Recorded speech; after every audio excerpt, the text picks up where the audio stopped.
Vekoma, making not just some of the finest hats in the amusement industry, also makes some pretty awesome roller coasters.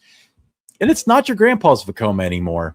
Could this be appropriate for Kings Island's next big thing? Hello, everybody. Alongside Don Helbig, I'm Ryan Suhr, and this is Tower Topics. New episodes of Tower Topics. They drop every Monday, Wednesday, Friday. So that's 3 times a week. You can listen wherever you get your podcast, or you can watch on YouTube. So be sure to subscribe and tell a friend to subscribe to Tower Topics today. So, Ryan, as you mentioned, not your grandpa's, Vekoma anymore. So 20 years ago, the idea of Kings Island building a Vekoma coaster might have caused fans to panic. Today, it might be one of the most exciting possibilities, I think, on the table. The company has reinvented itself in recent years, and if Kings Island is looking for something unique that appeals to both families and enthusiasts, Vekoma may be the exact manufacturer for the park to call. Yeah, and what I'm showing on the screen for you YouTube watchers is this is Vekoma's 100 years of ride manufacturing logo. And it's closed now. It's too late, but they were selling Vekoma hats, t-shirts, and hoodies. Well, I was going to get a hat, but I already have. Don and I joke, by the way, for those of you who don't know, here, I'll pull that off the screen. For those of you who don't know, he and I, several years ago, got these awesome Vekoma hats from the Vekoma booth. We interviewed Karen from Vekoma, those of you who know her, and talking about the new, what was a concept at the time, was the new tilt coaster. And they gave us like a goodie bag, and it had these hats in it. So that's why we talk about Vekoma being a fantastic hat manufacturer. But, they're celebrating 100 years of ride manufacturing. And, up until recently, when you think Vekoma, you think Invertigo. Invertigo is polarizing, to say the least. I love it. A lot of people hate it. Yeah, you do. Many enthusiasts, they still associate Vekoma with, the rough boomerangs and the SLCs. But today's Vekoma, it's completely different. Yeah, so a very good shining example. We brought up this example several times, but Big Bear Mountain at Dollywood. Come on. If you've experienced it, you know what we're coming from. It's a family coaster. It's so freaking long. It's so fun. It's smooth. The capacity's great. The uptime's great. And it's one of those things where you and I have discussed at length. Kings Island doesn't have very many holes in their coaster lineup in earnest, but this is something that would complement it very greatly. 39-inch height requirement, I think. And it still has 3 launches. It's still fun. They're building something at Six Flags Fiesta Texas that's kind of similar to this. And I think that if Kings Island were to do this for their next coaster, this would be a real winner. And we talked about moving the needle. I think this would do it for years. Disappointment, from some of the enthusiasts, because it wasn't, maybe a big gigantic record breaker or anything, what they're looking for. But this would be perfect when you look at who Kings Island attracts. And, we always reference it as it's the family park. A lot of families go there. The 39-inch height requirement, it's a long enough ride. I would not mind if it went into the Vortex spot. I like the fact that it's re-rideable, so it's something that guests would want to do every time that they visited. Just so much fun. And then, if you look for a little bit more extreme thrills, there is like the tilt coaster with Siren's Curse up at Cedar Point. Yeah.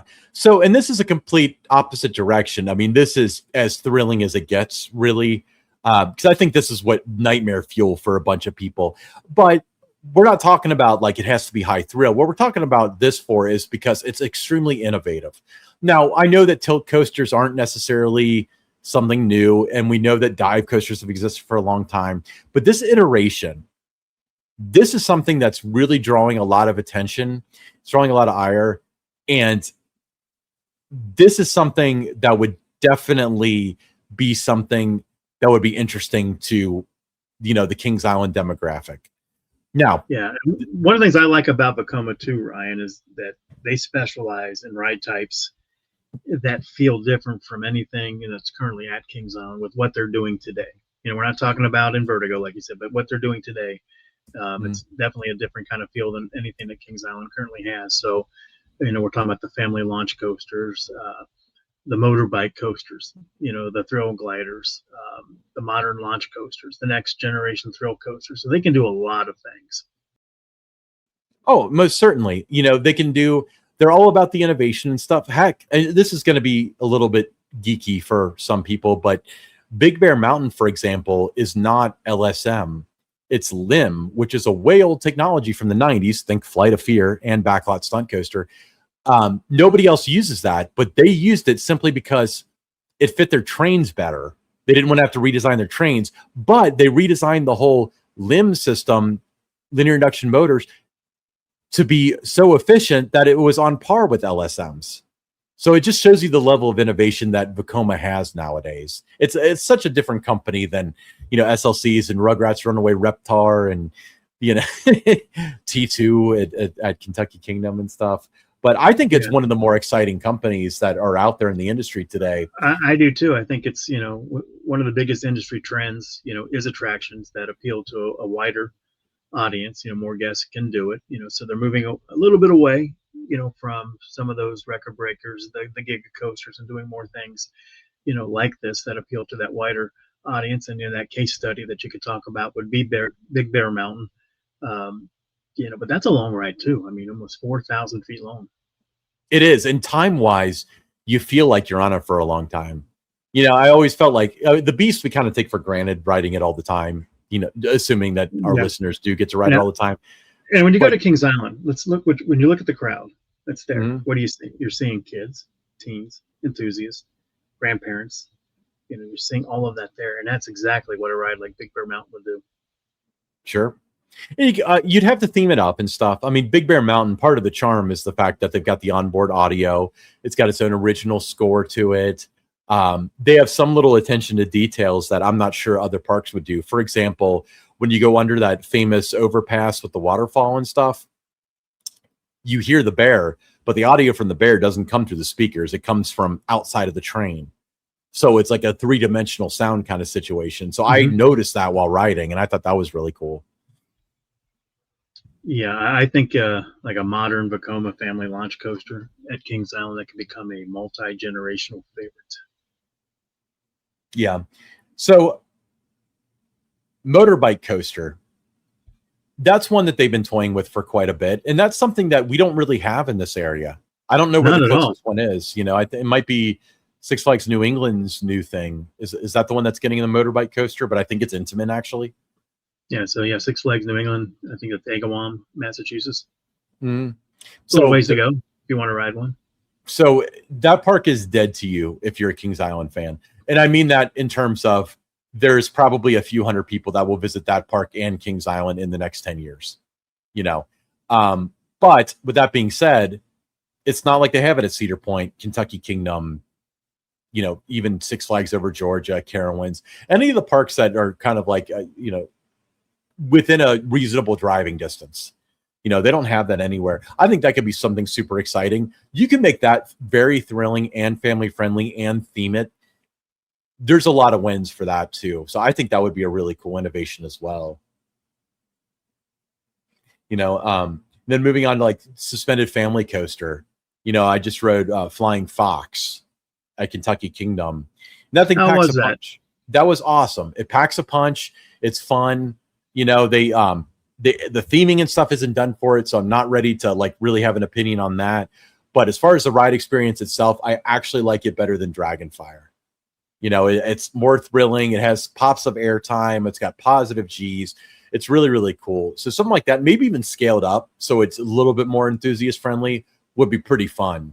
It'd be great. At Kings Island, you'd probably have to have something that has 2 trains.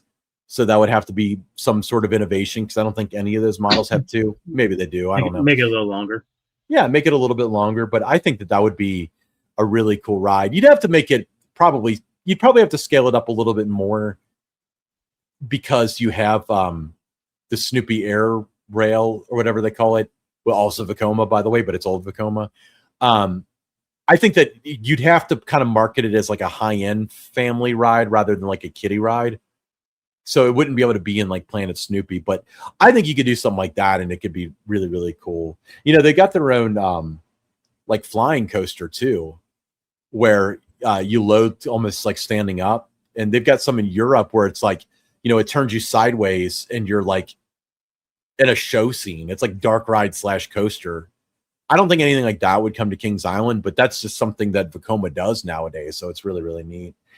But, they got their modern thrill coasters too, airtime machines, the modern Vekoma track, they get inversions. And it would be something that have a different look and feel from Banshee, Diamondback, Orion, and things like that. It would be, taken from a different book. We've always talked about how Orion is a bigger Banshee. I'm sorry. Orion is a bigger Diamondback. Diamondback, right. And I think that the average person kind of sees it that way. There's no way that this would be seen that way because Vekoma is a completely different author when it comes to these rides.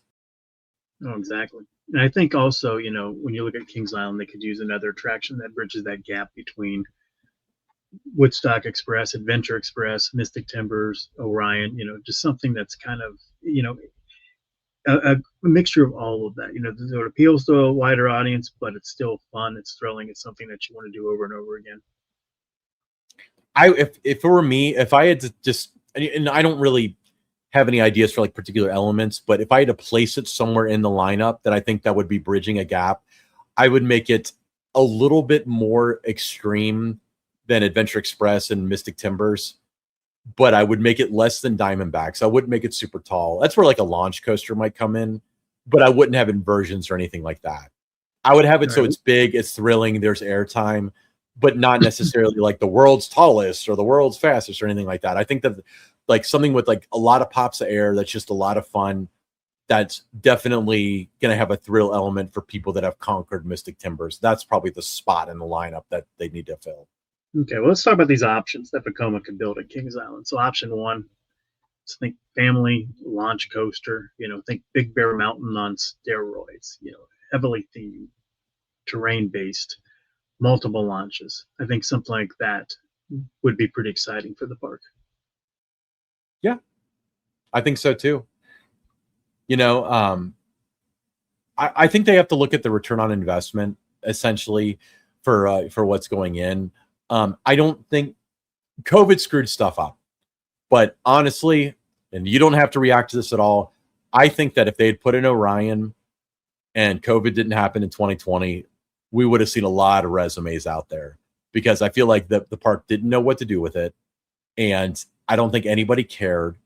And I think that that's going to kind of scare them away in a lot of cases. I think it does to this day where we put 30 million into this giant giga coaster and, we talk about moving the needle. Did it move the needle? Kind of don't think so. I don't think that they recouped it after 2022, 2023, when the world started to open up again. No. And for 30 million, you would expect it to rank higher. We're talking about if you take the majority of the Kings Island guests and you did a poll, Diamondback's going to rank ahead of it. The Beast is going to rank ahead of it. Mystic Timbers is going to rank ahead of it. When you spend $30 million, that's not what you're thinking. Yeah, and I think part of it is they tried to split the baby too much. And we've been through this so many times. I don't want to spend a lot of time on it, but to make the most family-friendly giga coaster is the most absurd thing I've ever heard. And honestly, I mean, I know that in Evan Poonsingle's book, or, A Ride Through Time, Mike Kuntz, former GM, great guy, he said he wanted to make it a family-friendly giga coaster.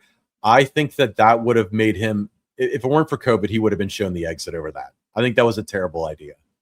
And I think that they just did not have the returns on it. I think that they either should have gone big or not. There's no a little bit. It's kind of like, let's put in a Big Bear, but let's make that 300 feet tall. Well, what are you trying to do? It's the same kind of concept. So, I think the return on investment is going to be something that's kind of cool. They need to theme it, though. You mentioned kind of like Big Bear on steroids. My fear with this would be a lot of people can compare this to Big Bear. So if they have the good enough is good enough attitude that Kings Island has a tendency to have nowadays, that they made it's Big Bear, but it's like 1,400 feet shorter kind of thing. Not as well themed. I think that would not work. That wouldn't work. But we're talking about like about the same length, but kind of a similar spirit to the theming, or even, heaven forbid, an even more immersive theming. I think that's something that would really, really draw attendance over the next several years. And it's something that will be marketable over several years. All right. Another option, the motorbike coaster. So you think about the unique ride position, nothing else like in the region, like you talked about. Appeals to families, thrill seekers. So that would be an option. Option number 3, suspended family coaster. Dragon flyer style experience, smooth, compact footprint, high capacity. I think that would be important. Option 4 would be that modern thrill coaster. So think about this. So you got that airtime machine. You got the modern Vekoma track. You got unique inversions, different from Banshee, Orion, or Diamondback when you're in the park. So totally different ride experience than you're going to find anywhere else. I think that would be something cool. Yeah. I'd love to see, we had some people in the comments that were talking about like, oh, Tower Topics is the anti-thrill channel or whatever, where it's like, we're talking about this in terms of like, this is what we want, but we're not talking about, oh, Big Bear Mountain, that's what I'm rooting for. We're talking about what's best for the park. I think I should get out of the way that after having been to Six Flags Chicago, I really want one of those like S&S air powered coasters, but like Max Air, but like way longer. I think that's my like dream. Like that's my big bucket list. I'd love to see that at Kings Island. And I think that most people that are in the thrill sphere would agree. But when we're talking about reality and what the park could do and what the park should do, it's not necessarily something like that, at least not right now. Yeah. And I think, you have to look now to, why Vekoma would also make sense from the financial point of view. So, the Six Flags Cedar Fair merger, it changed a lot of the priorities there. The parks in the chain now, they're increasingly looking for the high capacity attractions, family appeal, the strong return on investment, broad demographic reach. And Vekoma has proven it can deliver attractions that aren't necessarily the tallest, the fastest, but generate strong guest satisfaction and that repeat ridership. Yeah. And when we talk about other manufacturers, Kings Island needs a mock ride. I'd love to see that too. And I think that day will come. But mock, you talk about like Expedition Night Flight versus Time Traveler versus Stardust Racers. They make so many rides and stuff. When we talk about a mock, even if you're talking about a coaster, it could be a kiddie coaster. It could be a hyper coaster, whatever. You mentioned Stardust Racers. Oh my gosh. That was amazing when I rode that a few weeks ago. That's my number one steel coaster, Stardust Racers. Love it. It moved to the top of my list too. And I thought, man, something like this would be fantastic at Kings Island. But part of that ride though, too, to me, was that attention to detail with the theming. Even like the station, everything about it, so would they cut corners and, not make it as immersive in that with the theming? I think that would impact it a little bit and how the ride feels. Right. That's a fantastic coaster. But yeah, I was thinking, oh my gosh, would I love to have something like this at Kings Island? Yeah, but it also has like onboard audio that's different from day and night. And it's got like a light package where the trains like interact with each other. I think that's a big commitment that the park is either unwilling or unable to make as far as making sure that works properly. Both. We have a screen that's not working on Phantom Theater. I would understand if an animatronic wasn't working because I can write that off as, oh, it's something wrong with it. Sally's needs to fix it. If it's a screen, and I'm talking about the boiler room scene, like how does a screen not work? Like what could possibly be wrong? And if anything, replace the screen or replace the bright sign player that run, But yeah, I think that it would be very problematic and the trains ultimately wouldn't have lights on them in 10 years. So I would be concerned with that. But other things are like an RMC, and a lot of people are championing RMC, but I would almost argue against it because RMC doesn't have a lot of uptime. I feel like with an RMC, you're asking for problems. You are asking for problems, and it's not something that is for everyone. It has its fans, but there are a lot of guests that it's not comfortable with the trains on a lot of them, and it's not something that's free rideable for a lot of guests. So I would not go that direction if I was Kings Island. They have their Wild Moose, but that's I wouldn't want to be the first to buy one of those. I think it'll be a cool ride and stuff, but nobody's bought one, and I think it's because an RMC is a better solution than a really, really rough wooden coaster. And that's what kind of keeps them going. Steel Vengeance down all the time. What's one at Dollywood? Lightning Rod had so many problems, had to be modified. And I understand that like these are big. The uptime on that is very good now at Dollywood. Yeah. Yeah. No, I understand that. But it's still like, when I was at Six Flags Chicago, their RMC, I barely got to ride it because it was down. Now, granted, this is like a legacy Six Flags park, so it's kind of going to skew the results. But it was down until the last hour of the second night I was there. Other than that, it was just down the whole weekend, Memorial Day weekend. But other things, Intamin's not going to happen. Intamin kind of reinvented themselves, but there are people at the top that, and I've always heard this, and I never thought it was true, because Cedar Fair won't do business with Intamin. Well, they do business with Intamin all the time. They buy parts from them and everything. But I've heard from people within the industry, it's like this person doesn't want to work with Intamin anymore because of Top Thrill or Maverick or whatever. So I think, don't get me wrong, those people will all be gone. Intamin will be back, but Intamin's also kind of expensive too. Yeah, I also think sometimes if you're like Intamin, sometimes manufacturers don't like, parts putting the finger at them when something goes wrong. Yeah, like directly pointing the finger at them, like publicly, like recently. Also, people talk about wing coasters and dive coasters. So the dive coaster thing has always been the rumor. I always thought that was going to be the next big coaster for Kings Island because it's big and it's safe and it's unremarkable, but it it photographs well. So that was the direction I thought they were going to go. And I was like pretty much okay with it. But after riding Wrath of Rakshasa, I don't want one anymore. If it's going to be B&M, I don't want one. It's you have to pick certain seats or it's so rough that it'll give you a headache. B&Ms are so low quality now because of the tolerances, or they ejected out of Claremont Steel. Now the steel's coming out of Hungary, but I don't really care about that. I'm not making like a pro-union statement or anything like that.